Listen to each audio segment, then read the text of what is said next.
Hello friends, how are you? Welcome to Swarna Sourav explain. আজকে আমি তোমাদের মাঝে একটি ভয়ানক হরর মুভি নিয়ে হাজির হয়েছি। আশা করি আজকের এই মুভিটি তোমার অনেক ভালো লাগবে। তো অবশ্যই মুভিটি শেষ পর্যন্ত এনজয় করতে থাকো। নদীর গভীর তলদেশে একটি অশুভ আত্মা বাস করে। নদীর উপর দিয়ে পারাপারের জন্য যেই তার সামনে দিয়ে যায়, সেই রাক্ষসটি সেই ব্যক্তিকে মেরে তার রূপ নিয়ে করার একমাত্র উপায়। কিন্তু এই মুভির রহস্য তখনই আসে শারবানান নামে একজনের কাছে যখন খবর আসে তার বোন আত্মহত্যা করেছে। কিন্তু শারবানানের বিশ্বাস তার বোন আত্মহত্যা করেনি। বোনের মৃত্যুর রহস্য খুঁজতে গিয়ে বেরিয়ে আসে 100 বছর আগের ঘোড়াতে বন্দি করা সেই রাক্ষসের কথা। শারবানান যতই গভীরে যায়, বোনের মৃত্যুর রহস্য যেন ততটাই ঘোলাটে হয়ে যায়। তো এমনই এক হরর কমেডি ও ভয়ানক মুভি নিয়ে আজকের এই ভিডিওটি। তো চলো শুরু করা যাক।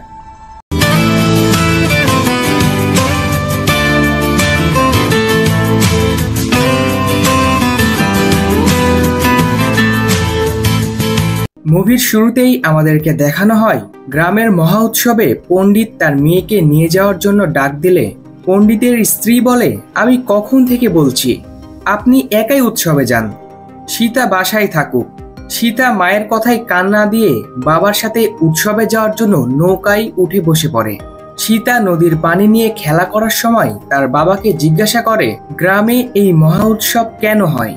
পণ্ডিত তখন বলে একটি অশুভ খারাপ শক্তি নদীর তলদেশে বাস করে। তাকে বলে ভয় পেও না, এই অশুভ শক্তির হাত থেকে বাঁচার জন্য একটি উপায় আছে। যখন এই অশুভ শক্তি একটু দুর্বল থাকে তখন তাকে বন্দি করে তাকে দিয়ে সব কাজই করে নেওয়া যায়। সেটি এই নদীতে ফেলে দিয়েছিল।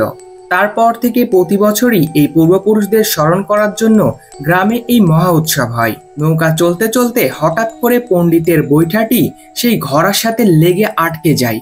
আর সেই বৈঠাটি নিয়ে টানাটানি করতে গেলে সেই ঘোড়ার মুখটি খুলে যায় আর সেই অশুভ আত্মাটি বের হয়ে আসে।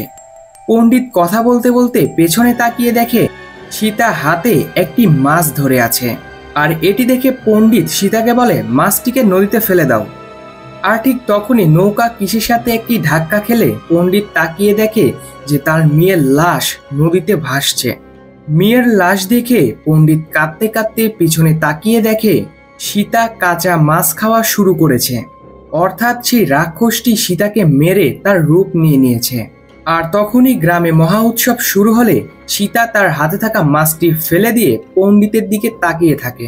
সেই রাক্ষসটি পণ্ডিতের দিকে তেড়ে আসতেই শক্তিটি পণ্ডিতকে অনুরোধ করে বলে আমাকে ছেড়ে দাও, আমার আত্মাকে ফিরিয়ে দাও। পণ্ডিত তখন বলে আমার স্ত্রী তার মেয়ের মৃত্যুর খবর সহ্য করতে পারবে না, আর আমার মেয়েকে তো তুমি মেরেই ফেলেছ।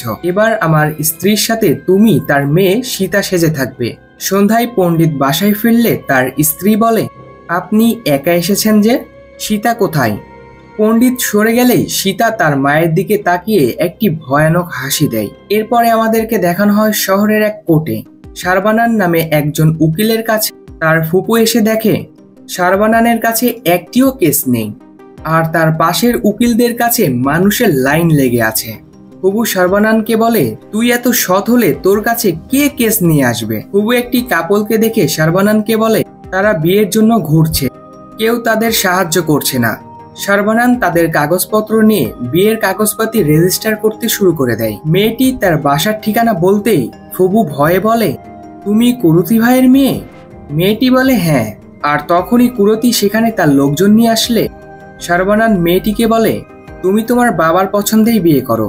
আর কুরতি সেখানে আসে আর তার মেয়েকে সেখান থেকে নিয়ে যেতে শুরু করে।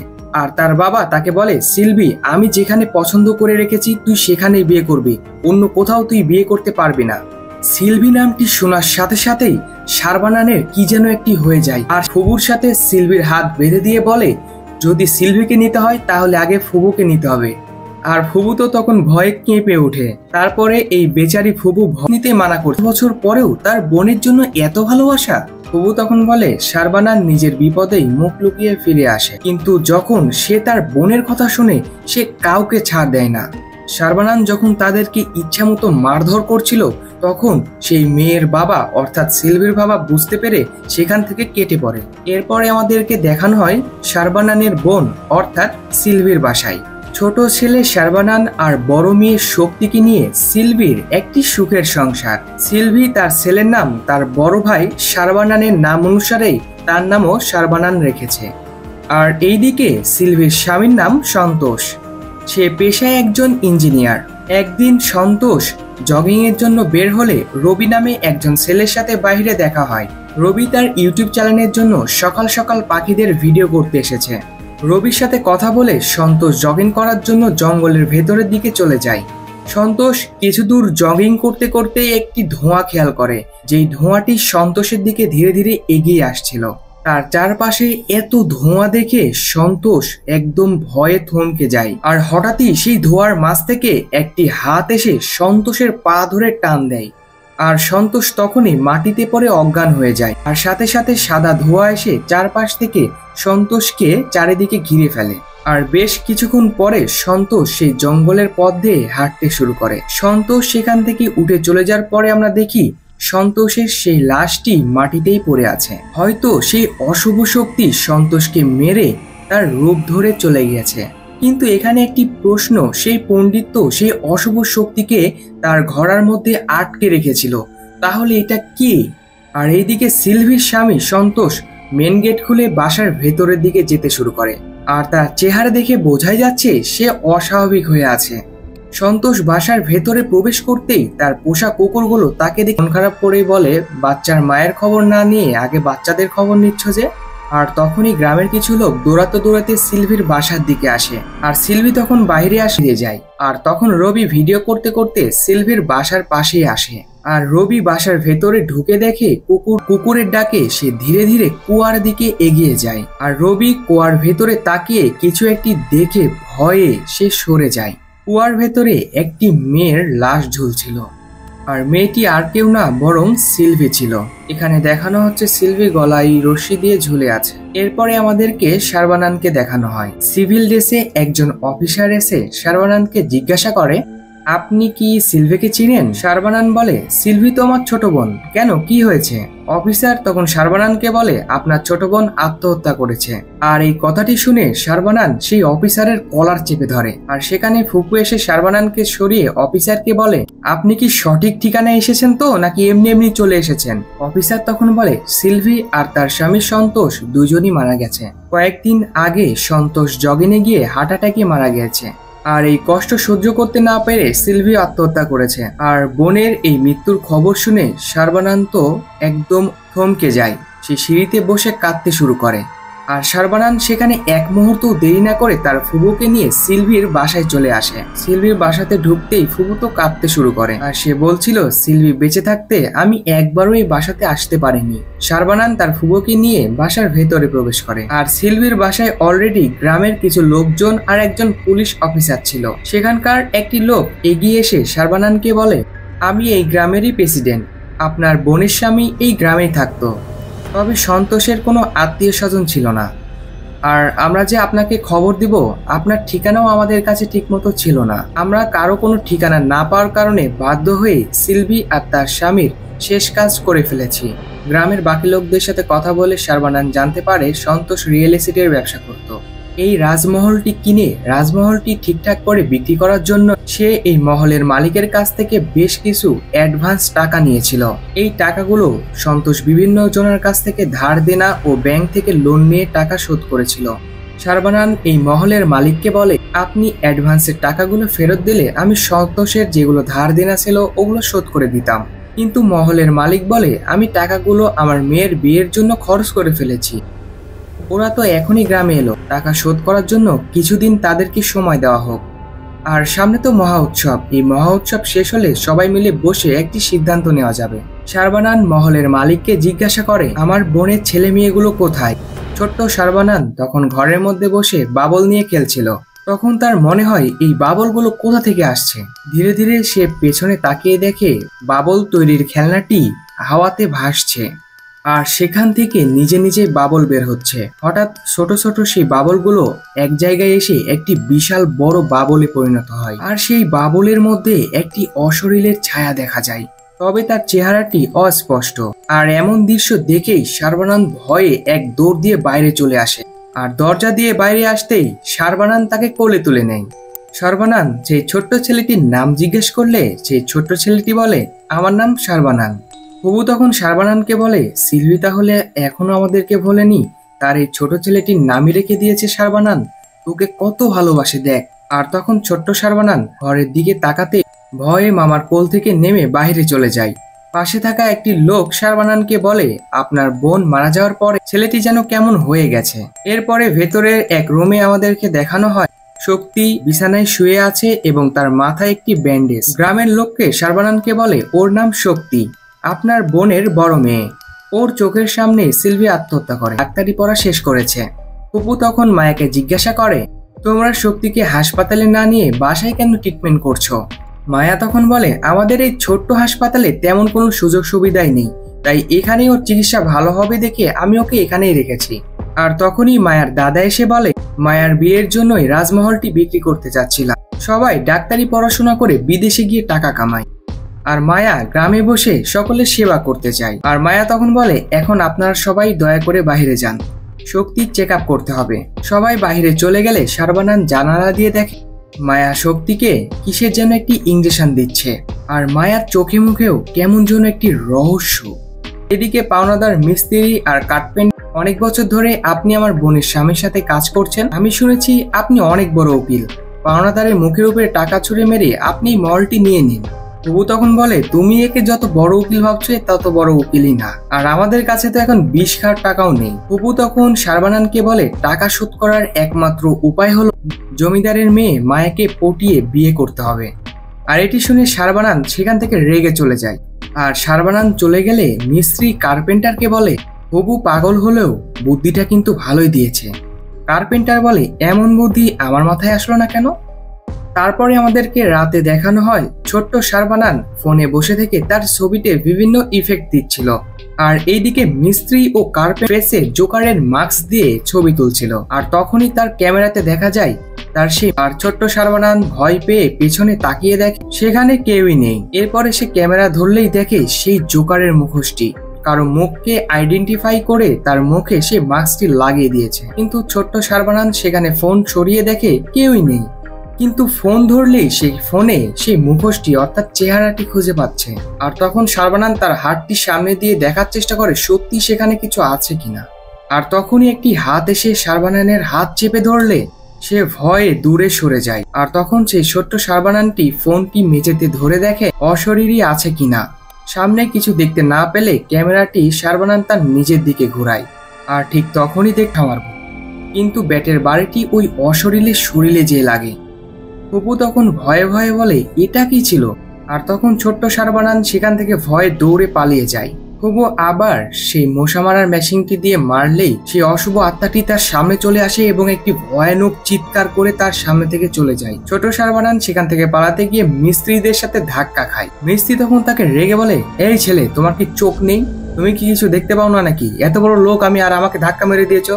ছোট্ট শারবানান হা করে তাকিয়ে দেখে তাদের পেছনেই সেই অশুভ আত্মা। আর সেই অশুভ আত্মাটি তাদের ঠিক পেছনেই দাঁড়িয়ে আছে। আর জানালা দিয়ে ফুবু এই দৃশ্যটি দেখে তো ভয়ে কেঁপে ওঠে। আর ঠিক তখনই মায়া শক্তির জন্য ওষুধ নিয়ে তার রুমের দিকে যাচ্ছিল। আর মায়াকে দেখে মিস্ত্রি বলে, আমি ওকে প্রপোজ করব। আমি প্রপোজ করলে ও তো আমাকে মানাই করতে পারবে না। মিস্ত্রি মায়াকে প্রপোজ করার উদ্দেশ্যে চিঠি নিয়ে এগিয়ে যেতেই অলৌকিক এক শক্তি মিস্ত্রির গলায় মই বাঁধিয়ে দেয় এবং তাকে ঘোরাতে থাকে। আর মায়া সেদিকে খেয়াল না করে সোজা শক্তির রুমের দিকে চলে যায়। আর কার্পেন্টার এই অলৌকিক ঘটনা দেখে মইয়ের এক প্রান্ত ধরে মইটি থামায়। মিস্ত্রি তখন ভাবে এটি হয়তো এই কার্পেন্টারেরই কাজ, আমি মায়াকে প্রপোজ করব, এটি তার সহ্য হচ্ছে না। আর তখন মিস্ত্রি তাকে রেগে বলে, আমি আবারও মায়াকে প্রপোজ করব, তুমি আমার কিছুই করতে পারবে না। আর এইদিকে তো ফুবু জানালা দিয়ে এইসব দেখে ভয়ে কাঁপছে, কারণ সে তো জানে এইসব আসলে কে করছে। সাথে সাথেই অদ্ভুত কিছু একটা ফুবুর সামনে থেকে উড়ে যায়। ফুবুর তো অবস্থায় শেষ। এদিকে আমাদেরকে দেখানো হয় শারবানান সিলভির কবরে ফুল দিয়ে তার কথা স্মরণ করছে। সে স্মরণ করে বাসায় যখন সিলভির সম্পর্কটি মেনে নেওয়া হচ্ছিল তখন সিলভি খুবই কষ্টে গলায় দড়ি দিয়ে আত্মহত্যা করতে চেয়েছিল, কিন্তু শারবানান তাকে সেই অবস্থায় দেখে ফেলেছিল। আর শারবানান তখন তাকে বলেছিল যে তুমি ভুলেও এটি করো না, যা করা লাগে আমি দরকার হলে তোমাকে সাহায্য করব, তারপরও তুমি কোনোদিনও এই পথ বেছে নিবে না। সিলভি তখন কান্না করতে করতে তার ভাইয়ের কাছে ওয়াদা করে সে এই ভুল অর্থাৎ আত্মহত্যা কোনোদিনই করবে না। সে তার ভাইয়ের কাছে প্রতিজ্ঞা করে। আর তখন শারবানান বলে আমি বাবার কাছে তোমার হয়ে কথা বলবো, তুমি কোনো চিন্তা করো না। শারবানান সিলভির কবরের কাছে হাত জোর করে মাপ চাইতে থাকে। রবি শারবানানের কাছে বসলেই শারবানান বলে আমি বিশ্বাস করি না যে আমার বোন আত্মহত্যা করেছে। সিলভি তো আমাকে নিজেই কথা দিয়েছিল সে এই ভুল করতেই পারে না। রবি তখন বলে আমি নিজের চোখেই সিলভিকে দড়িতে ঝুলতে দেখেছি। শারবানান বলে সিলভি তার ছেলের নাম শারবানান রেখে সে এটি প্রমাণ করে দিয়েছে, ও আমাকে ভোলেনি। তাই আমি জানি আমাকে দেওয়া ওয়াদা সে কখনোই ভাঙতে পারে না। আশেপাশে কোনো থানা থাকলে আমাকে নিয়ে চলো। কিছুক্ষণ পরে শারবানান রবিকে নিয়ে থানায় আসলে ইন্সপেক্টর বলে দেখেন তাদের স্বামী স্ত্রীর মধ্যে ঝগড়া হয়েছিল, ঝগড়ার কারণে স্বামীর হার্ট অ্যাটাক হয় আর সেটি দেখে সিলভি সহ্য করতে পারেনি, সে আত্মহত্যা করে ফেলেছে। এই সিম্পল বিষয়ের জন্য আবার কেউ থানায় আসে নাকি? শারবানান তখন জিজ্ঞেস করে এতগুলো ঘটনা কিভাবে এমনি এমনি হতে পারে? ইন্সপেক্টর বলে আরে এমন ঘটনা তো এখানে মাঝে মধ্যেই হয়, এটা কোনো বিষয়। আর আমরা তো এটাও শুনেছি আপনার বোন তো জঙ্গলে হারিয়ে গিয়েছিল। শারবানান বলে তাহলে আমাকে এফআইআর এর কপি দেন। আর ইন্সপেক্টর তখন রেগে গিয়ে বলে হ্যাঁ আমার ইউনিফর্মটিও তোমাকে দিয়ে দিচ্ছি, তুমিই তদন্ত করো, যাও, আমার কিছু করার দরকার নেই। তোমার এইসব ওকালতি কোর্টে গিয়ে দেখাও, এখানে এসব চলবে না। তখন জুনিয়র ইন্সপেক্টর শারবানানকে গ্রামে মহা উৎসব আছে, এই উৎসবটি প্রতি 10 বছরে একবার হয়। দূর দূরান্ত থেকে এই উৎসবে যোগ দিতে হাজারো মানুষ আসে, আর এইসব লোকদের নিরাপত্তার জন্যই স্যার খুবই ব্যস্ত। কয়দিন পরে উৎসব শেষ হলে আপনি আরেকবার কষ্ট করে এসে স্যারের সাথে দেখা করে নিন। রাতে বাসায় ফেরার সময় শারবানান রবির ক্যামেরাতে তার ভিডিওগুলো দেখছিল, আর সে বলছিল একই দিনে দুজনের মৃত্যু কিভাবে হলো। তারপরে আবার নাকি গ্রামবাসী আমার বোনকে বাইরে যেতে দেখেছে, অথচ ততক্ষণে সে তো মারা গিয়েছে। হয়তো তারা নেশার ঘরে ছিল। রবি তখন গাড়ি থামিয়ে বলে হ্যাঁ তারা হয়তো নেশার ঘরেই ছিল, তবে তারা মিথ্যাও বলেনি, আমি হয়তো এমনটাই দেখেছি। কেউ বিশ্বাস করবে না বলে আমি কাউকে জানাইনি, কিন্তু আমার বাবাকে বলেছিলাম। সে এই গ্রামের পঞ্চায়েত প্রধান। বাবাকে জানানোর পরে বাবা এইসব কথা কাউকে জানাতে নিষেধ করেছে, কারণ এইসব যদি জানাজানি হয় তাহলে গ্রামবাসীরা ভয় পেতে পারে। রবি আবার গাড়ি চালানো শুরু করলে শারবানান আবারও ভিডিও দেখতে শুরু করে দেয়। হঠাৎ শারবানান তার ভিডিওতে খেয়াল করে গাছের আড়ালে একটি তান্ত্রিক দাঁড়িয়ে আছে। শারবানান রবিকে সেটি দেখিয়ে জিজ্ঞাসা করে ইনি কে? উৎসবের সময় তো বিভিন্ন জায়গা থেকে অনেক ত্রান্তিকই আসে, তাদের মধ্য থেকে কেউ একজন হবে হয়তো। শারবানান তখন কিছু একটি ভেবে জিজ্ঞাসা করে আজব বিষয় তো, এই ত্রান্তিক সিলভির স্বামীকে লুকিয়ে লুকিয়ে এমন ভাবে দেখছে কেন? এদিকে সেই তান্ত্রিকটি হাতে রুদ্রাক্ষের মালা নিয়ে সিলভির বাসার সামনে দিয়ে হাঁটতে থাকে। ভিতরে ছোট শারবানান বল ছুঁড়ে খেলছিল। রবি তখন বলে মনে পড়েছে যখন আপনার বোনের লাশ নিয়ে যাচ্ছিল তখন হাসপাতালে এই তান্ত্রিককে দেখেছিলাম। খেলতে খেলতে ছোট শারবানানের বল হঠাৎ করে দেওয়ালের মধ্যে উধাও হয়ে যায়, আর বাহিরে সেই তান্ত্রিকটি হাতে মালা নিয়ে কিছু একটি আঁচ করতে পেরে সেখানে দাঁড়িয়ে যায়। শারবানান অবাক হয়ে আস্তে আস্তে দেওয়ালের কাছে গিয়ে তাকিয়ে থাকে, আর এইদিকে বাহিরে তান্ত্রিকের মালা তো গোল গোল ঘুরতে শুরু করে দেয়। হঠাৎ দেওয়ালের ভেতর থেকে একটি অশুভ আত্মা তাকে বল বের করে দিলে শারবানান তো ভয় পেয়ে যায়। আর ঠিক তখনই তান্ত্রিকের মালাটি ছিঁড়ে নিচে পড়ে যায়। আর ঠিক তখনই তান্ত্রিক বুঝে যায় যে এই বাসায় ভয়ঙ্কর কোনো আত্মা আছে। তান্ত্রিক দরজা খুলে ভেতরে এগিয়ে যায়, আর এইদিকে রুমে মায়া চলে আসার কারণে দেওয়ালের মাঝ থেকে হাতটি বল গাড়ি দাঁড় করায়। ঠিক তখনই কেউ একজন তাদের গাড়ির উপরে জোরে জোরে বাড়ি দিতে থাকে। শারবানান জানালা দিয়ে বাইরে তাকাতেই দেখে গাড়ির ওপরে মানুষের মতো অবয়বে কালো একটি ছায়া। হঠাৎ পাশের ঝোপঝাড়কে নড়তে দেখে শারবানান গাড়িতে না বসে বাইরে বের হয়ে যায়। আর শারবানান গাড়ি থেকে নামতে গেলে রবি তাকে বাধা দেয়, কিন্তু শারবানান তার কথা না শুনেই গাড়ি থেকে নেমে যায়। এরপরে শারবানান জঙ্গলের মধ্যে কিছুক্ষণ হাঁটতেই সামনে দেখে মানুষের মতো কালো একটি ছায়া দাঁড়িয়ে আছে। শারবানান খুব মনোযোগ দিয়ে ছায়াটাকে দেখছিল, আর ঠিক হঠাৎ করে শারবানানের সামনে একটি বানর চলে আসে, আর এটি দেখে তো শারবানান একটু ভয় পেয়ে যায়। আর শারবানান নিজেকে সামলিয়ে আবারও সেদিকে তাকায়, আর কাউকেই দেখতে পায় না। শারবানান বনের আরো গভীরে গেলে একটি সাপ হঠাৎ করে শারবানানকে সবল দিতে আসে, আর ঠিক তখনই শারবানান নিজেকে বাঁচিয়ে নেয়। আর ঠিক তখনই একটি ডাল ভেঙে শারবানানের মাথার উপরে পড়তে গেলে শারবানান সেখান থেকে তাড়াতাড়ি সরে যায়। এদিকে রবি কাজ ঘোলা হয়ে যাওয়ার কারণে সে বাইরে কিছুই দেখতে পাচ্ছিল না, তাই সে সামনের গ্লাসটি পরিষ্কার করছিল। আর সে হঠাৎ করে দেখে সিলভি তার দিকে ভয়ানক দৃষ্টিতে তাকিয়ে আছে। আর এটি দেখে তো রবি ভয়ে কেঁপে ওঠে। আর সে তাড়াতাড়ি করে তার ক্যামেরাটি অন করে ভিডিও করতে শুরু করে দেয়। কিন্তু হঠাৎ রবি পিছনে তাকিয়ে দেখে সিলভি তার গাড়ির পেছনেই বসে আছে। রবি ভয়ে গাড়ি থেকে নামতে গেলে সিলভির আত্মা তাকে টেনে ধরে। রবি ভয়ে চিৎকার করতে থাকে। গভীর বনে রবির চিৎকার শুনে শারবানান দ্রুত গাড়ির কাছে ফিরে এসে দেখে রবির গাড়ি সেখানে নেই, আর সেখানে একটি ক্যামেরা পড়ে আছে। শারবানান ক্যামেরা উঠিয়ে ভিডিও অন করতে দেখে সেই তান্ত্রিক এসে ক্যামেরায় উকি মেরে চলে গেছে। শারবানান তখন আশেপাশে তান্ত্রিককে খোঁজার চেষ্টা করে, কিন্তু কোথাও তাকে পায় না। পরের দিন সকালে মায়া ফুবুকে এক পাশে নিয়ে গিয়ে বলে, কাল রাতে শক্তির রুমে কালো কিছুর একটা ছায়া দেখেছি। আমার মনে হয় এই বাসায় কোনো আত্মা আছে। ফুবু বলে, আমি ওই ছায়াটিকে দেখেছি। কাউকে এই কথা বলো না, এমনি এই বাসাতেই বিক্রি করতে পারছি না। আর এই খবর ছড়িয়ে গেলে আমরাও এই বাসাটি বিক্রি করতে পারবো না, আর আমরা যেতেও পারবো না, আর তুমিও হাসপাতাল বানাতে পারবে না। তখন শারবানানকে গাড়িতে কোথাও যেতে দেখে মায়া শারবানানকে বলে, আমার স্কুটিটি ঠিক করতে দিয়েছি, আমাকে একটু মন্দিরে নামিয়ে দেবেন। মায়ার সাথে শারবানান মন্দিরে এসে এত মানুষের ভিড় দেখে শারবানান বলে, এত ছোট গ্রামে এত বড় উৎসব হবে তা তো দেখে মনেই হচ্ছিল না। মায়া বলে, 10 বছর পর একবার এই উৎসব হয়, তাই এখানে হাজার হাজার মানুষ আসে, কারণ এই মন্দিরে নাকি যা চাওয়া হয় তাই পূরণ হয়। আর এই বিশাল মুখ পণ্ডিতকে দেখেছিলাম, সেই পণ্ডিতকেও এই অনুষ্ঠানে আমরা দেখতে পাই। সেই পণ্ডিত হঠাৎ গেটের বড় একটি গম্বুজে কি যেন একটি দেখে ভয়ে দৌড়ে সেখান থেকে পালিয়ে যায়। মায়াকে নামিয়ে দিয়ে শারবানান জঙ্গলের ভিতর দিয়ে গাড়ি নিয়ে যাওয়ার সময় একটি শিয়াল রবির একটি জুতা নিয়ে সেখান থেকে দৌড়ে পালাচ্ছিল। শারবানান সেখানে গাড়ি থেকে নেমে সেই শিয়ালের পিছু করতে থাকে। আর শারবানান কিছু দূর যেতেই দেখে রবির আরো একটি জুতা, আর কিছু দূর যেতেই দেখে রবির গাড়িটি পরিত্যক্ত হয়ে পড়ে আছে। শারবানান রবিকে আশেপাশে খুঁজতে থাকে। ঠিক একটু পরে সে খেয়াল করে দেখে বিশাল এই বট গাছের উপরে রবির লাশটি পড়ে আছে। শারবানান তখন তাড়াতাড়ি ফোন করে সবাইকে খবর দেয়। কিছুক্ষণের মধ্যেই সেখানে গ্রামবাসী ও পুলিশের ভিড় শুরু হয়ে যায়। রবির বাবা এসে ছেলের এই অবস্থা দেখে কান্না করতে করতে ভেঙে পড়ে। আর রবির বাবা আফসোস করে বলে, কাল তো তোর জন্মদিন, ভেবেছিলাম গ্রামের এই অনুষ্ঠানের সাথে ধুমধাম করে তোর জন্মদিন পালন করব, কিন্তু এ কি হয়ে গেল। ইন্সপেক্টর তখন শারবানানকে বলে, এক কথা তোমাকে কতবার বলবো, গতকালকে শেষবার রবিকে তোমার সাথে দেখা গিয়েছে। শারবানান তখন ইন্সপেক্টরকে বলে, আপনি ওই তান্ত্রিককে সন্দেহ করা বাদ দিয়ে আপনি আমাকে সন্দেহ করছেন। আমি গতকালকে বনের মধ্যে থেকে ফিরে এসে রবিকে এই অবস্থাতে দেখেছি, আর সেই দিন যখন রবি সেখানে ছিল না, আমি ভেবেছিলাম রবি হয়তো ভয়ে পালিয়ে বাসায় চলে গেছে।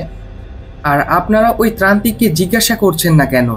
তখন জুনিয়র ইন্সপেক্টর বলে, খবরদার, তান্ত্রিকদের নিয়ে আপনি উল্টাপাল্টা কোনো কথা বলবেন না।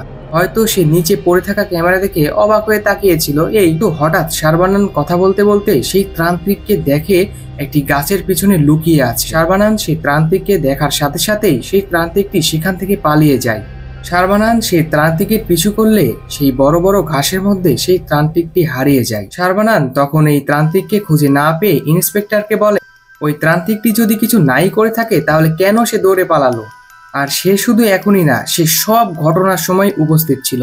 আর ইন্সপেক্টর কিছুতেই শারবানানের কোনো কথায় বিশ্বাস করে না। তখন রবির বাবা বলে, সে যখন এত করেই বলছে তাহলে ওই তান্ত্রিককে ধরুন এবং ওনাকে জিজ্ঞাসাবাদ করুন। ইন্সপেক্টর তখন রাজি হয়ে যায়। তখন জুনিয়র ইন্সপেক্টর বলে, তান্ত্রিক জঙ্গলের ভেতরে একটি ছোট্ট রুমে থাকে, চলুন আমরা ওখানে যেয়ে তাকে জিজ্ঞাসাবাদ করব। শারবানান ও ইন্সপেক্টররা তান্ত্রিককে খুঁজতে জঙ্গলে যায়।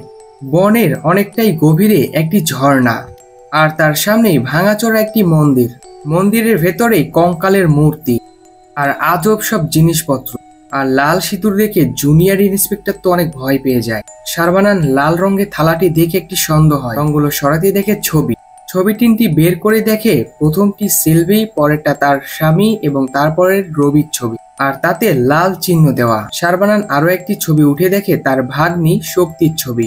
তখন ইন্সপেক্টর এসব দেখে বলে, ও তুমি ঠিকই বলেছিলে, হয়তো চলো ওই তান্ত্রিককে খুঁজে বের করতে হবে। তারা এই কথা বলে সেখান থেকে বের হয়ে পড়ে। আর এইদিকে তান্ত্রিক মন্দিরের বাইরে একটি লম্বা গাছের উপর উঠে দাঁড়িয়ে তাদেরকে খেয়াল করছিল, আর তার হাতে ইন্সপেক্টরের ছবি। এখানে আমরা বুঝতে পারছি হয়তো নেক্সট টার্গেট এই ইন্সপেক্টর। তার মানে কি এই ত্রান্তিকে এইসব করছে? এরপরে আমরা দেখতে পাই হঠাৎ করে ছোট শারবানানের ঘুম ভেঙে যায়। সে চশমা পরে দেখে তার খাটের চাদরটি অনেকটা বসে গেছে, মনে হচ্ছে কেউ এখানে বসে আছে। ভয়ে শারবানান খাট থেকে নিচে নামলেই ভয়ানক আত্মাটি শারবানানের দিকে এগিয়ে আসতে শুরু করে। শারবানান ভয়ে শক্তির রুমে এসে কাঁথা গায়ে দিয়ে শুয়ে পড়ে, আর এক দৃষ্টিতে শক্তির দিকে তাকাতে শক্তির মুখ বেয়ে একটি হাত তার দিকে ছুটে আসছে।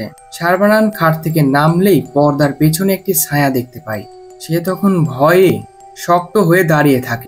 আত্মাটি পর্দা সরাতেই দেখা যায় সেখানে শারবানান এসেছে। শারবানান এসে জিজ্ঞাসা করে, কি হয়েছে তোমার? তুমি চিৎকার করলে কেন? কিন্তু ছোট শারবানান কিছু না বলেই ভয়ে দৌড় দিয়ে সেখান থেকে চলে যায়। যাওয়ার সময় টেবিলে ধাক্কা লেগে বেশ কিছু বই পড়ে যায়। শারবানান সেগুলো উঠিয়ে রাখতে গেলে সিলভির ফ্যামিলি ফটোর অ্যালবাম দেখে অনেক খুশি হয়ে পাতাগুলো উল্টে দেখতে থাকে। হঠাৎ সে শক্তির ছবির উপরে খেয়াল করে দেখে তার জন্মদিনের ডেট দেওয়া 15ই জুন 2022।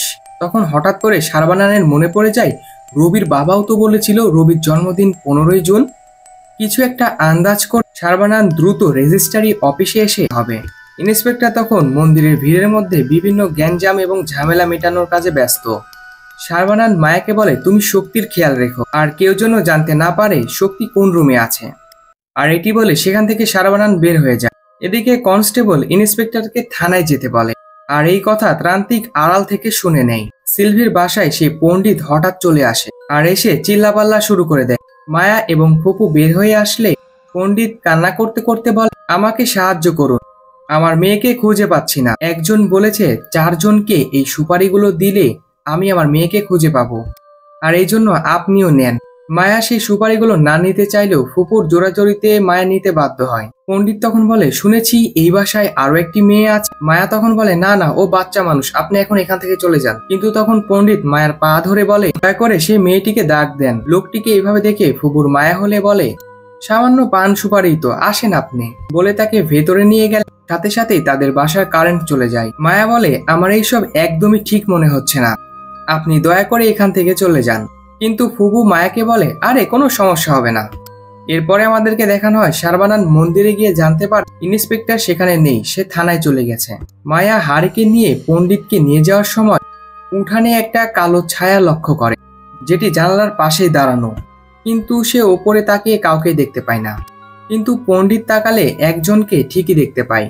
ইন্সপেক্টর থানাতে আসলে জুনিয়র ইন্সপেক্টর তাকে ফাইল দেখিয়ে বলে, রবির সমস্ত শরীরে ওর নিজেরই ফিঙ্গারপ্রিন্ট। ইন্সপেক্টর বলে, ওইটা ওই ত্রান্তিকেরই কাজ না তো? ঠিক তখনই জানালার সামনে ত্রান্তিককে দেখতে পেয়ে ইন্সপেক্টর তার পেছনে দৌড়াতে শুরু করে। জঙ্গলের বেশ গভীরে সে জুনিয়র ইন্সপেক্টরকে সেই ত্রান্তিককে খুঁজে বের করতে বলে এবং সেও সেই ত্রান্তিককে খুঁজতে শুরু করে। আর এইদিকে দেখানো হয় মায়া, ফুবু আর সেই পণ্ডিতটি হাঁটছে। আর এরপর আমরা দেখতে পাই তাদের 3 জনের সাথে তাদের পেছনে একটি ছায়াও হাঁটছে। অদৃশ্য সেই ছায়াটি পণ্ডিতের দিকে লাইট ছুড়ে মারলেই পণ্ডিত সরে যায়, আর লাইটটি অ্যাকোরিয়ামে গিয়ে লাগে। এইসব দেখে মায়া বেশ ভয় পেয়ে পণ্ডিতকে বলে, এখন এমনিও বিদ্যুৎ নেই, আপনি কাল আসবেন, আপনি এখন যান। কিন্তু পণ্ডিত মায়ার কোনো কথা না শুনে সামনের দিকে এগোতে থাকে। পেছন থেকে মায়া ও ফুবু পণ্ডিতকে ডাকতেই থাকে, কিন্তু পণ্ডিত কোনো উত্তর দেয় না। ফুবু তখন বলে, বাচ্চা তো এই রুমে। মায়া তখন বলে, না, ও এখানে নেই। কিন্তু এই কথা ওই পণ্ডিতটি কিভাবে জানলো? এইদিকে শারবানান থানায় এসে কাউকেই দেখতে পায় না। ইন্সপেক্টর তান্ত্রিককে দেখে গুলি করে, আর তান্ত্রিক সরে যাওয়ায় গুলি তার গায়ে লাগে না। গুলির শব্দ শুনে শারবানান জঙ্গলে যায়। এদিকে পণ্ডিত শক্তির রুমে ঢোকার সাথে সাথেই দরজা লেগে যায়। ফুপু আর মায়া দরজা ধাক্কাতেই থাকে, আর ঠিক তখনই বিদ্যুৎও চলে আসে। পণ্ডিত শক্তির দিকে হাত বাড়াতেই যাচ্ছে, আর ঠিক তখনই চলন্ত একটি ফ্যানের পাখা ভেঙে পণ্ডিতের হাতে লাগে এবং পণ্ডিতের হাত কেটে যায়। কিন্তু আমরা তখনই দেখি পণ্ডিতের হাত আবার আস্তে আস্তে স্বাভাবিক হয়ে যায়, আর ফ্যানও ঠিক হয়ে যায়। পণ্ডিত আবারও শক্তির দিকে এগোলে ফ্যান খুলে এসে পড়ে, কিন্তু পণ্ডিত তবুও থামে না। এই বাসায় ভয়ানক আত্মাটি চিৎকার দেওয়া শুরু করে দেয়। এদিকে রুমের সবকিছু উল্টে পাল্টে যেতে থাকে। পণ্ডিতের কান ফেটে রক্ত বের হওয়ার মতো হয়ে গিয়েছে, তাই কোনো রকম হাত দিয়ে কানটি ধরে রাখে, সব করে দেয়। তারপরে পণ্ডিতকে টেনে সোজা বাসার বাইরে বের করে দেয়। অপু ও মায়া এইসব দৃশ্য দেখে প্রচুর ভয় পেয়ে যায়। এদিকে সর্বানন্দ হাতে একটি আগুনের মশাল নিয়ে ইন্সপেক্টরকে খুঁজছিল, আর এইদিকে সিলভির বাসা ও মায়ার বাবা এবং নিচ থেকে মিস্ত্রি ও কার্পেন্টাররা দেখছিল। আর পণ্ডিত তখন বলতে থাকে, কেউ বাঁচবে না তোমরা, এই বাসা অভিশপ্ত, সবাই চলে যাও, সবাই এখান থেকে চলে যাও, সবার জীবনের ঝুঁকি আছে। এটি বলে পণ্ডিত দৌড়াতে দৌড়াতে সেখান থেকে চলে যায়। এদিকে সর্বানন্দ খুঁজতে খুঁজতে জুনিয়র ইন্সপেক্টরের সাথে দেখা হয়ে যায়। জুনিয়র ইন্সপেক্টর তখন বলে, তান্ত্রিককে দেখে স্যার তো সামনেই গিয়েছে। তখন তারা দুজন একসাথে সামনের দিকে এগোতে থাকে। ইন্সপেক্টর হঠাৎ করে তান্ত্রিককে সামনে দিকে গুলি করতে গেলে তান্ত্রিক ইন্সপেক্টরের গুলি ঘুরিয়ে দিয়ে তার হাতে থাকা হাড় পুরানো কিছু একটি ছাই দিয়ে তাকে ফু দিয়ে দেয়। আর এটি ইন্সপেক্টরের চোখে মুখে মারতেই ইন্সপেক্টর তো অজ্ঞান হয়ে সেখানেই পড়ে যায়। তারপরে সে ইন্সপেক্টরকে টানতে টানতে নিয়ে যাচ্ছিল। আর এইসব শব্দ শুনে সর্বানন্দ ও তার সাথে থাকা ইন্সপেক্টরটিও ছুটে চলে আসে। আর সর্বানন্দ এসে দেখে তান্ত্রিক সেই ইন্সপেক্টরকে ত্রিশূল দিয়ে আঘাত করতেই যাচ্ছে। তখন সর্বানন্দ তাড়াতাড়ি করে তান্ত্রিকের দিকে তার হাতে থাকা মশালটি ছুঁড়ে মারে। তান্ত্রিক ও সর্বানন্দের মধ্যে হাতাহাতি ও মারামারি শুরু হয়ে যায়। সর্বানন্দ জিজ্ঞেস করে, কে তুমি, আর কেনই বা সবাইকে মারছো? তান্ত্রিক বলে, আমি মারছি না, আমাকে ছেড়ে দাও, আগে ইন্সপেক্টরকে বাঁচাও। আর ঠিক তখনই এক অদৃশ্য শক্তির কারণে জুনিয়র ইন্সপেক্টর উড়ে গিয়ে দূরে পড়ে। আর এইদিকে ইন্সপেক্টর হাওয়াতে ভাসতে থাকে। আর এইদিকে কোমাতে থাকা শক্তির শরীর ধীরে ধীরে নড়াচড়া করতে শুরু করে। আর দরজায় দাঁড়িয়ে ছোট্ট সর্বানন্দ এইসব দেখে। হঠাৎ ইন্সপেক্টরকে সেই অদৃশ্য শক্তি হাওয়া থেকে ছেড়ে দিলেই ইন্সপেক্টরটি মাটিতে পড়ে তার পেটের মধ্যে ত্রিশূল ঢুকে যায়। আর ইন্সপেক্টরটি সেখানেই মারা যায়। আর এইদিকে শক্তি চোখ খুলে সর্বানন্দের দিকেই তাকায়। হঠাৎ একটি ধোঁয়া কুণ্ডলী পাকিয়ে স্পষ্ট হতেই দেখা যায় সেখানে সিলভি। সিলভিকে দেখেই ছোট্ট সর্বানন্দ মা বলে ডাকতেই সিলভি হাত বাড়িয়ে সর্বানন্দকে তার কাছে ডাকে। তার মানে কি এই সবগুলো খুন সিলভির আত্মাই করছে? তাহলে কেনই বা করছে এইসব? এরপরে আমাদেরকে দেখানো হয় পরের দিন সকালে পুলিশের টিম পণ্ডিতের বাসায় গিয়ে দেখে পণ্ডিত এবং তার স্ত্রীর লাশ পড়ে আছে। আর এইদিকে শক্তির জ্ঞান ফিরে আসার কারণে সবাই অনেক খুশি। মায়া শক্তির ব্যান্ডেজ খুলে দিয়ে হাসপাতালে চলে যায়। সর্বানন্দ বলে, সিলভিকে অনেক বছর দেখি না, তোমার মধ্যেই আমি সিলভিকে খুঁজে পেয়েছি। ফুবু তখন বলে, এই বাসায় যা যা হচ্ছে তা আমার কাছে ভালো লাগছে না, চলো আমরা চলে যাই এখান থেকে। সর্বানন্দ তখন বলে, সিলভির সাথে যেটি হয়েছে আমি চাই না অন্য কারোর সাথে এরকম হোক, তাই আমরা এখানেই থাকবো।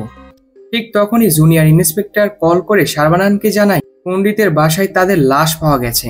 ইনকোয়ারি করার জন্য উপর মহল থেকে স্যার এসেছেন, আপনিও চলে আসেন। ডিআইজি আসলে তান্ত্রিকও আসে। তান্ত্রিক তখন সবার সামনে খোলাসা করে বলে, এটা ওই বদ শক্তির কাজ, আর আমরা কৈলাসে থাকা ভয়ানক সম্প্রদায়ের মানুষ। দেব শক্তির বিরুদ্ধে অর্থাৎ দুষ্ট শক্তিকে তাড়ানোই আমাদের মেন কাজ।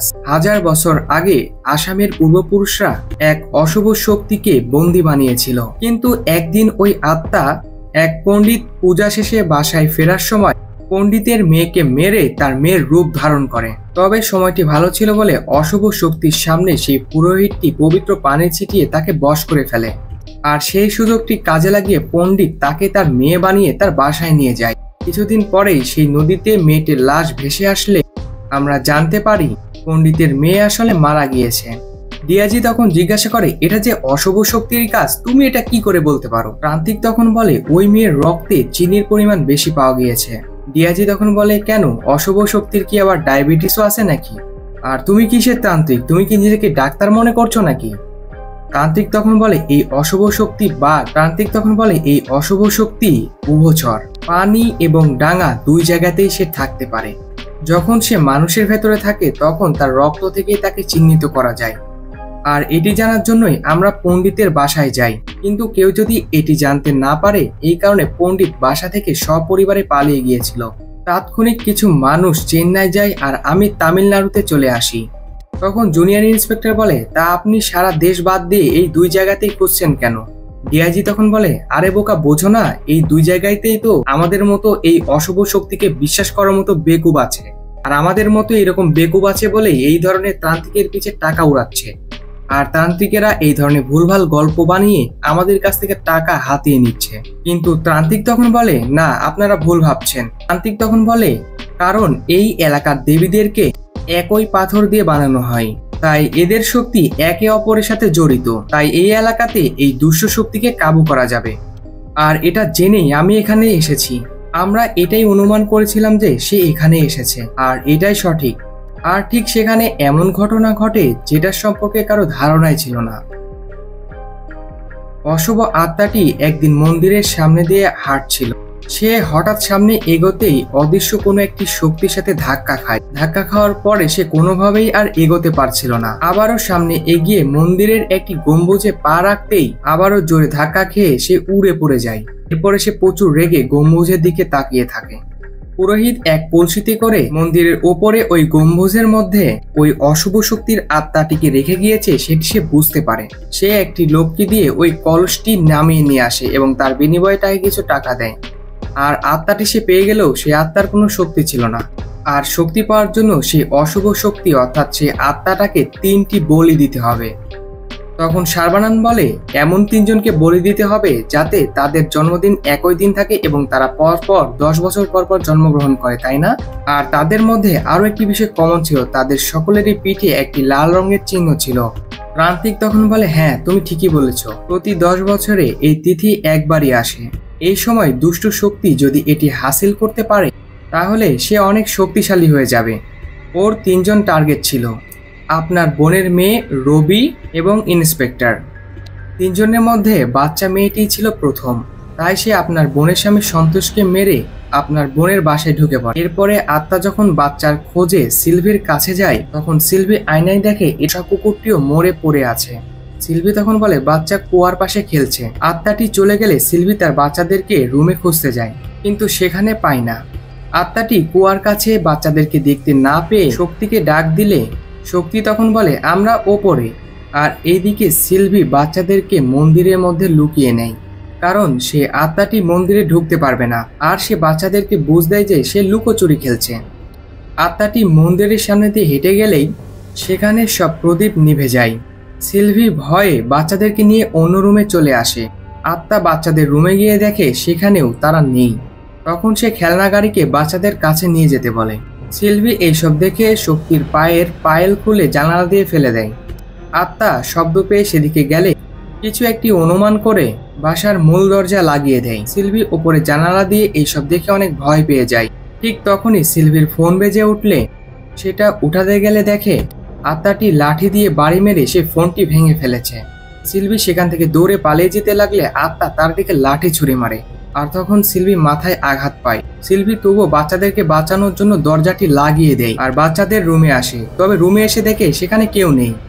সেখানে তাদেরকে না পেয়ে অনেক খুঁজতে থাকে। হঠাৎ করে পেছন থেকে তাদের বাচ্চারা বের হয়ে আসে আর এদিকে তো আত্মা দরজাটি ধাক্কাতেই আছে। সিলভির মাথায় রক্ত দেখে বাচ্চারা জিজ্ঞেস করে কি হয়েছে মা?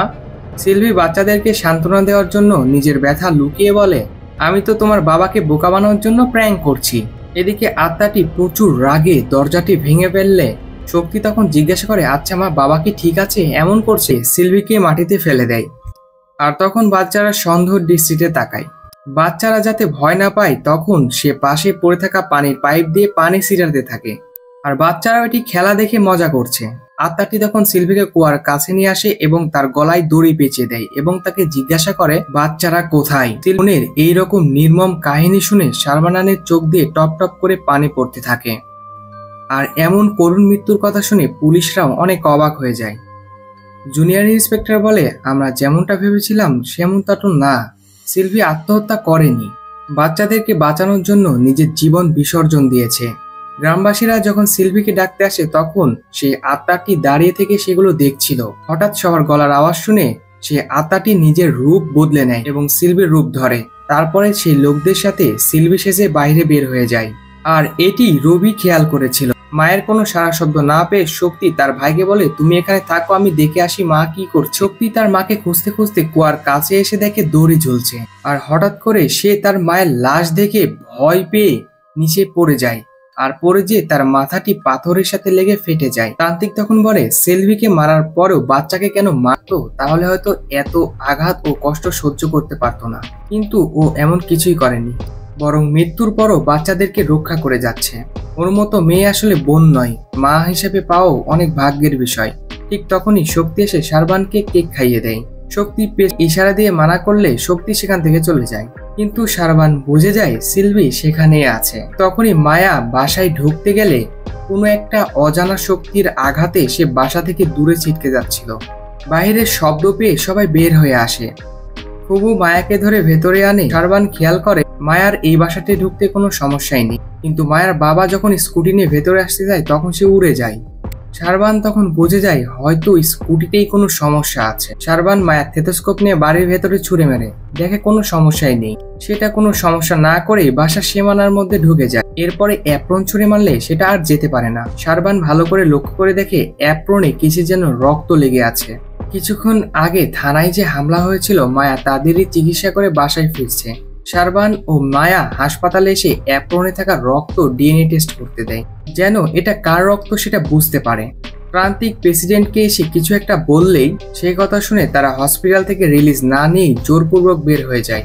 টেস্টের রিপোর্ট আসার পরে মায়া শারবানকে জানায় এটা কোনো স্বাভাবিক মানুষের রক্ত না, এটাকে অ্যাম্পিফিবিয়ান বলে, যেটাকে স্থল এবং পানিতে দুই জায়গায় পাওয়া যায়, অনেকটা ব্যাঙের মতো। শারবানের মনে পড়ে প্রান্তিক বলেছিল ওই অশুভ আত্মার রক্ত এমনই হয়। শারবান জিজ্ঞাসা করে রক্তটা কার ছিল। মায়া শারবানকে জেনারেল ওয়ার্ডে এনে দেখে প্রেসিডেন্ট তার বেডে নেই। জুনিয়র ইন্সপেক্টর বলে আমি তাদেরকে বাধা দিয়েছি, কিন্তু তারা আমার কথা না শুনে এখান থেকে চলে গিয়েছে আর বলেছে তাদের অনেক কাজ আছে। শারবান মায়াকে বাসায় যাওয়ার কথা বলে সে তাদেরকে খুঁজতে বের হয়ে পড়ে। এদিকে গ্রামের প্রেসিডেন্ট তার ছেলের অস্থি বিসর্জন দিচ্ছে।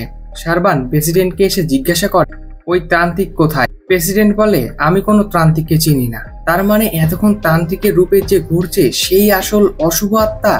প্রেসিডেন্ট শারবানের কথার উত্তর ঠিক মতো না দেওয়ায় শারবান অনেক রেগে যায়, আর এই জন্য প্রেসিডেন্টের লোকদের সাথে শারবানের মারামারি লেগে যায়। আর এদিকে আমাদেরকে দেখানো হয় প্রান্তিক গাড়িতে করে কোথায় যেন যাচ্ছে। প্রান্তিক হাতের ব্যান্ডেজ খুললে দেখা যায় তার হাতের জখম আপনা আপনি ঠিক হয়ে যাচ্ছে। প্রান্তিক জঙ্গলের এক জায়গায় এসে তার সাথে থাকা মানুষদেরকে ওই জায়গা দেখিয়ে মাটি খুঁড়তে বলে, আর নিজেই গাছের শিকড় ছিঁড়ে পেঁচাতে থাকে। আর এদিকে মারামারি করতে করতে গ্রামের প্রেসিডেন্ট যেই না গাড়িতে উঠতে যায় তখন শারবান গাড়ির ডিকিতে একটি লোককে ছুঁড়ে মারলে ডিকি খুলে তান্ত্রিকের হাত বের হয়ে পড়ে। মানে আসল তান্ত্রিক অনেক আগেই মারা গিয়েছে। আসলে থানায় যখন হামলা হয় তান্ত্রিক অশুভ শক্তিকে সরাতে বাইরে গিয়েছিল, আর ঠিক তখনই সে আত্মাটি তান্ত্রিককে মেরে ফেলেছে এবং তান্ত্রিকের রূপ ধরে সেখান থেকে চলে এসেছে। প্রেসিডেন্ট তখন তান্ত্রিকের লাশ দেখে অবাক হয়ে যায়। সে বলে আসল তান্ত্রিক মারা গেলে আমার লোকদের তাহলে কার সাথে পাঠালাম। শারবান তখন জিজ্ঞেস করে আপনি তাদেরকে কোথায় পাঠিয়েছেন। প্রেসিডেন্ট তখন বলে হাসপাতাল থাকায় অবস্থায় তান্ত্রিক এসে আমাকে বলে আজকের মধ্যে যদি ওই দুষ্ট শক্তিকে বধ করতে না পারি তাহলে এই গ্রামের কাউকে বাঁচাতে পারবো না, এখানে কোনো উৎসবও হবে না। উৎসবের কথা শুনে আমি তো ঘাবড়ে গিয়েছিলাম। তান্ত্রিক বলেছিল ওই আত্মা কোথায় আছে আমি জানি না, ও ওই বাচ্চার পেছনে আছে, সিলভির আত্মাকে বাধা দিচ্ছে বলে ও যাকে তাকে মেরে বেড়াচ্ছে। যদি আমরা সিলভির আত্মাকে শাস্তি দিতে পারি তাহলে দুষ্ট আত্মা বাচ্চাকে খুঁজতে অবশ্যই আসবে, আমরা তখনই ওকে বশে আনতে পারবো। সিলভির লাশ দাফন করা হয়েছে বলে ওর আত্মা শান্তি পাচ্ছে না, তাই ওকে ওই মহল থেকে বের করতে হবে। প্রেসিডেন্ট রাজি না হলেও তান্ত্রিক বলে আমার সাথে কিছু লোক পাঠাও, বাকি আমি দেখে নিব। গ্রামের ভালো হবে ভেবে আমি তান্ত্রিকের কথাই রাজি হয়ে গিয়েছিলাম, এখন তো দেখছি আমি বড় ভুল করে ফেলেছি। এদিকে তান্ত্রিকের সাথে থাকা লোকেরা মাটি করে সিলভির লাশ বের করে ফেলে, আর তান্ত্রিক শিকড় দিয়ে সিলভির আত্মাকে তাতে বন্দী করে নেয়। বাসায় সিলভির আত্মা তার বাচ্চাদের সাথে হাসি খুশি সময় কাটাচ্ছিল। হঠাৎ একটি কালো হাত সিলভিকে টেনে বাইরে নিয়ে যায়। বাচ্চারা তার পিছু পিছু দৌড়ায়। সিলভির আত্মা সেখানে এসে পৌঁছালে সিলভি তান্ত্রিকের কাছে অনুরোধ করে বলে আমাকে যেতে দাও, আমার বাচ্চারা অপেক্ষা করছে। সিলভি তার লাশকে সামনে দেখে বুঝে যায় তাকে মুক্ত করার জন্য আনা হয়েছে। এরপরে দুই আত্মার মধ্যেই মারামারি শুরু হয়ে যায়। শারবান গাড়ি নিয়ে তাদের উদ্দেশ্যে রওনা হয়। সিলভির শক্তির সাথে দুষ্ট আত্মাটি পারছিল না, তাই সে কবরস্থানের সকল আত্মাকে জাগিয়ে ওঠায় এবং সিলভির বিরুদ্ধে সংগ্রামে দাঁড়িয়ে দেয়। আর সেই সবার শক্তি নিয়ে 100 হাত বানায়। এরপরে সিলভিকে আক্রমণ করে আর সিলভির চারিদিকে বেড়িবাঁধ বানিয়ে রাখে। সিলভি শক্তি প্রয়োগ করলে সেই শক্তি সেই আত্মারা আটকে দেয়। অশুভ শক্তি খাটিয়ে সিলভিকে দড়ি দিয়ে বেঁধে ফেলে। সিলভি অনুরোধ করে বলে আমাকে মেরে ফেলো, তারপরেও আমার বাচ্চাদেরকে কিছুই করো না। অশুভ আত্মাটি সিলভির কথায় কান না দিয়ে সিলভির আত্মাকে তার লাশে ফিরিয়ে আগুন ধরিয়ে দেয়, যাতে করে সিলভি মুক্ত হয়ে যায় আর সে এখানে না থাকে। আর যাতে করে সে সহজেই তার বাচ্চাটাকে মেরে ফেলতে পারে। আর ঠিক তখনই সেখানে শারবান পৌঁছে যায়। এইসব দেখে সে বাধা দিতে গেলে অশুভ শক্তি মানে সেই আত্মাটি শারবানকে গাছের ডাল দিয়ে আঘাত করে। শারবান শুধু দেখেই যায় কিন্তু কিছুই করতে পারে না। সিলভির আত্মা শারবানকে বলে, আমার বাচ্চাদেরকে বাঁচাও ভাইয়া। গাড়িতে উঠে শারবান মায়াকে ফোন করে বলে ওই ত্রান্তিক বাসায় যাচ্ছে, যে করে হোক শক্তিকে বাঁচাতেই হবে। সবাই চিন্তায় পড়ে যায় যে তারা কি করবে। মায়া বলে একটি উপায় আছে, সবাই বাসার দরজা বন্ধ করে দাও আর দরজার সামনে পুরো বাসার চেয়ার টেবিল দিয়ে ভর্তি করে দাও। আর তখন তারা সেটাই করে। কাজ শেষে মায়া এবং ফুপু ভেতরে যাওয়ার জন্য দরজা খুলে দেখে ত্রান্তিক দাঁড়ানো। দুইজনেই তো প্রচুর ভয় পেয়ে যায়। ত্রান্তিক ভেতরে যেতে চাইলে ফুপু বলে আপনি ভেতরে আসতে পারবেন না, আমরা রাস্তা বন্ধ করে দিয়েছি। ত্রান্তিক নিমেষেই এক ফু দিয়ে সব চেয়ার টেবিল সরিয়ে ফেলে। আর এইসব দেখে তো কার্পেন্টার ভয়ে অজ্ঞানী হয়ে যায়। ত্রান্তিক সামনে এগোতে গেলে মায়ার দাদা ও বাবা এসে হাজির হয়। তারা ত্রান্তিককে দালাল ভেবে বাসা দেখাতে চায়। মায়ার বাবা ত্রান্তিককে বাসার ভেতরে নিয়ে যায়। মায়ের ফুপু কার্পেন্টার ও মিস্ত্রিকে বলে আমি পেছনের গেট দিয়ে যাচ্ছি, তোমরা যা পারো করো। যে করে হোক ত্রান্তিক বড় করে চোখ দেখালে কার্পেন্টারের তো হুঁশ উড়ে যায় আর সে পায়ে পড়ে ক্ষমা চাওয়া শুরু করে দেয়। আর এইসব ভীতু লোক নাকি ভূত তাড়াবে। ত্রান্তিক এসবে পাত্তা না দিয়ে চলে যায়। এরপরে তারা তিনজন ঝাড়ু, হাতুড়ি এবং রঙের বয়ম নিয়ে ত্রান্তিককে মারতে যায়। আর তারা যখনই দৌড় মারে আর হঠাৎ করে যখন ত্রান্তিক পেছনে তাকায় তখন ফুবু আর কার্পেন্টার ওখানে দাঁড়িয়ে যায় আর মিস্ত্রির সামনের দিকে এগোতে থাকে। ত্রান্তিক রেগে মিস্ত্রিকে একের পর এক চড়াতে থাকে। তবে ত্রান্তিক রুমের ভেতরে প্রবেশ করে দেখে সেখানে বাচ্চাটি নেই। এইদিকে মন্দিরের উৎসব শুরু হয়ে গিয়েছে। মায়া শক্তিকে নিয়ে মন্দিরে চলে আসে। ত্রান্তিকও খুঁজতে খুঁজতে উৎসবের জায়গায় চলে আসে। মায়া ত্রান্তিককে দেখে থেমে যায়। ত্রান্তিক খেয়াল করে দেখে মায়ার সাথে শক্তি নেই। সে পাশে তাকিয়ে দেখে শারবান শক্তিকে নিয়ে চলে যাচ্ছে। ত্রান্তিক শারবানের পিছু নেয়। শারবান দৌড়ে গিয়ে মূর্তির ভেতরে উঠে লিফট দিয়ে উপরে চলে যায়। ত্রান্তিকও পেছনে পেছনে যায় এবং সে অশুভ শক্তি ব্যবহার করে অনেকগুলো তান্ত্রিক তৈরি করে ফেলে এবং তাদের পিছনে ধাওয়া করতে শুরু করে দেয়। এইদিকে শারবান একের পর এক তান্ত্রিককে মেরে নিচে ফেলে দেয়।